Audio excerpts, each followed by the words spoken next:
भारतीय हुक्मरान माफिया झूठ, अय्यारी, मक्कारी और साजिशों के जरिए अपने तमाम पड़ोसी ममालिक में बदअमनी और अदम इस्तेहकाम फैलाकर हिंदुत्व के तौसी पसंदाना अज़ाइम की तकमील करने की कोशिश कर रहा है।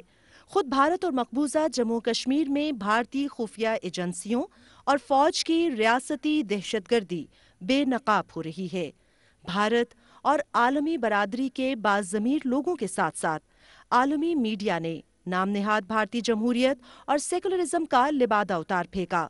बैनुल-अक़वामी बरादरी के सामने अब नरेंद्र मोदी, अमित शाह, भारतीय फौज और आरएसएस का भयानक चेहरा एक आलमी दहशतगर्द और अमन दुश्मन का है, जिसके हाथ निहत्थे और मजलूम भारतीय और कश्मीरी अवाम के खून से रंगे हुए हैं। भारत के संजीदा और बाज़मीर अवाम ने कश्मीरी अवाम के साथ इजहार यकजहती करते हुए कश्मीर में भारतीय मजालिम के खिलाफ मुजाहिरे में भरपूर शिरकत करके अपने जज्बात का इजहार किया। ये लोग कश्मीर को आर्टिकल 370 एक्स्ट्रा प्रिविलेजेस दे रहा है। मैं बोलता हूँ हर एक स्टेट को आर्टिकल 370 चाहिए। ये गुजराती गुंडागिरी चल रहा है भारत में, ब्राह्मण का मनुवाद चल रहा है, इसको बंद करना चाहिए। हमारा प्रोटेस्ट जारी रखना है, बरकरार रखना है, रोज रखना है। अभी नागालैंड में आर्टिकल 370 है, दूसरे मणिपुर नॉर्थ ईस्ट स्टेट्स में है, गुजरात में भी एक क्लॉज है आर्टिकल 370 का, और कर्नाटका को भी एक अप्लीकेबल है। नॉर्थ कर्नाटका, गुलबर्गा कर्नाटका वासियों को उधर उनको काम चाहिए और उनको सरकार में भर्ती होना है, ये सब आर्टिकल प्रोविजंस है। पर अचानक एक स्टेट को जो आर्टिकल 370 है उसको पूरा निकालना, और वो भी पूरे राज्य के वासियों को उनके घर में ही हाउस अरेस्ट करके रखना, ये कैसा न्याय है? फाशिस्ट भारतीय हुक्मरान शिकस्त के डर से सिख मुस्लिम इत्तेहाद से बहुत ज्यादा खौफजदा हैं। वो अपनी फितरत के मुताबिक उनका भाईचारा और इत्तेहाद खत्म करने की साजिशें कर रहे हैं, लेकिन नाकामी भारत का मुकद्दर है।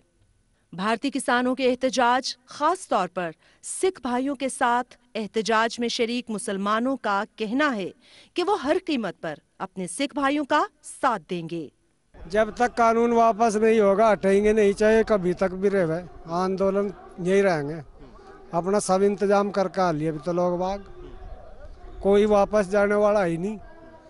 ये धोखाधड़ी करके अपने आदमी अपने एजेंट भेज कर वहाँ झंडा फहरा दिया, किसानों के जुम्मे लगवा दिया। उनके खिलाफ कार्रवाई नहीं हो रही। जहाँ विधायकों ने चढ़ा दिए, पब्लिक लेके आरएसएस के लोग आए यहाँ से, और उन पर चढ़ाई करी किसानों पे। इस वजह से आए हम भी यहाँ से, हम भी निपटेंगे, आर पार की लड़ाई लड़ेंगे। नहीं, बिल्कुल नहीं हटेंगे। और अब तो हम आर पार का इरादा करके आ लिए, अब यहाँ से नहीं हटेंगे।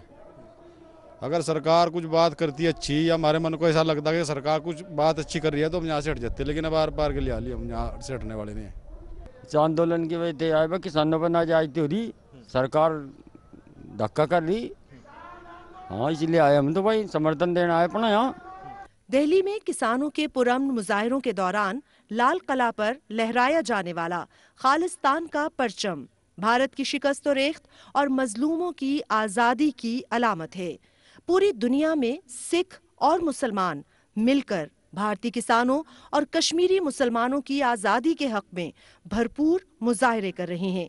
पंजाब बनेगा, पंजाब बनेगा, कश्मीर बनेगा, कश्मीर बनेगा, पाकिस्तान। मकबूजा जम्मू कश्मीर के अवाम अपनी बेमिसाल कुर्बानियों के साथ अपनी लाजवाल जिद्दोजहद आज़ादी जारी रखे हुए हैं।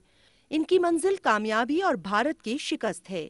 बाज़मीर बैनुल-अक़वामी बरादरी और मजलूम सिख, जिन्हें भारतीय कानून में सिख कहलवाने का हक भी नहीं, खालिस्तान और कश्मीर की आज़ादी के लिए शाना बशाना हैं।